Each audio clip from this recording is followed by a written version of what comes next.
पूरा ना। कृषि भूगोल की परिभाषा को समझने के लिए सर्वप्रथम भूगोल की परिभाषा को समझना आवश्यक है। भूगोल की परिभाषा के लिए सन 1939 में हार्ट्सहॉर्न महोदय ने भूगोल की प्रकृति नामक पुस्तक लिखी। उसमें भूगोल की परिभाषा के रूप में हार्ट्सहॉर्न महोदय ने कहा, मानव निवास के रूप में पृथ्वी के धरातल पर पाई जाने वाली विभिन्नताओं का क्रमबद्ध, व्यवस्थित व तर्कपूर्ण अध्ययन भूगोल की मंशा है। इस परिभाषा में स्पष्ट रूप से हार्ट्सहॉर्न ने कहा कि हम भूगोल में पृथ्वी के धरातल पर पाई जाने वाली विभिन्नताओं का अध्ययन करते हैं। ये विभिन्नताएं पृथ्वी के धरातल पर पाए जाने वाले प्राकृतिक वातावरण एवं सांस्कृतिक वातावरण के मध्य पाए जाने वाले अंतर संबंधों के कारण से उत्पन्न होती हैं।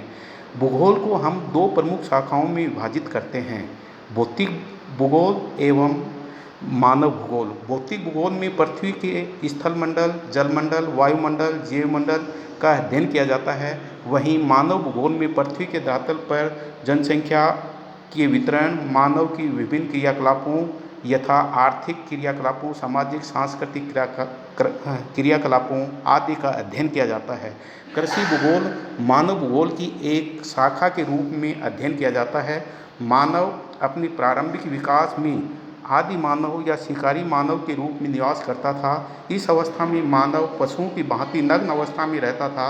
तब पशुओं को मारकर उनके कच्चे मांस का भरण पोषण करता था। जैसे जैसे मानव का विकास हुआ एवं जनसंख्या बढ़ी, उनके कारण भरण पोषण की समस्या उत्पन्न हुई, जिसके कारण से मानव ने पशुओं को मारने के स्थान पर पशुओं को पालना प्रारंभ कर दिया, जिससे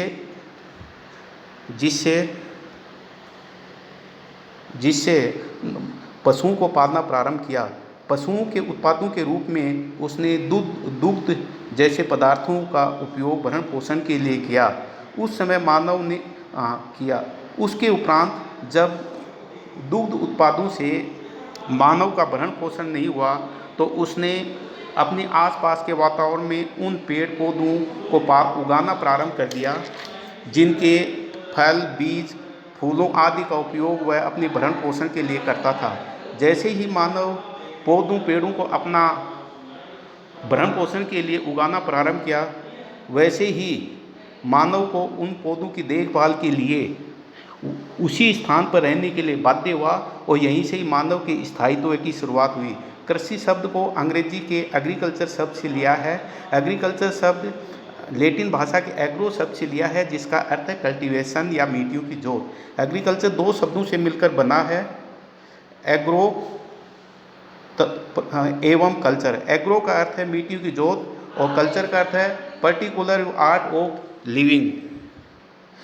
इस प्रकार मिट्टियों की फसल पैदा करने की कला को कृषि कहते हैं। प्रारंभिक कृषि से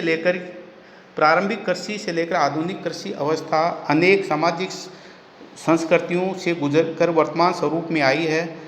आज मानव पूर्व अर्जित गुणों व अनुभवों के आधार पर जो पीढ़ी दर पीढ़ी वंशानुक्रम में अर्जित किए हैं के आधार पर कृषि कार्यों को अपने समाज में करता आ रहा है। इसलिए विभिन्न समाजों में कृषि व्यवस्था भिन्न रूप में पाई जाती है तथा इसके करने के तरीके भी अलग अलग मिलते हैं। जिन मानव समूह की संस्कृति में समानताएं पाई जाती हैं, उनके कार्यों एवं पद्धतियों में समानता पाई जाती है। जैसे चीन एवं भारत की कृषि व्यवस्थाएं प्रारंभिक काल में मोहनजोदड़ो व मिस्र सभ्यता काल की कृषि व्यवस्थाओं में समानता थी।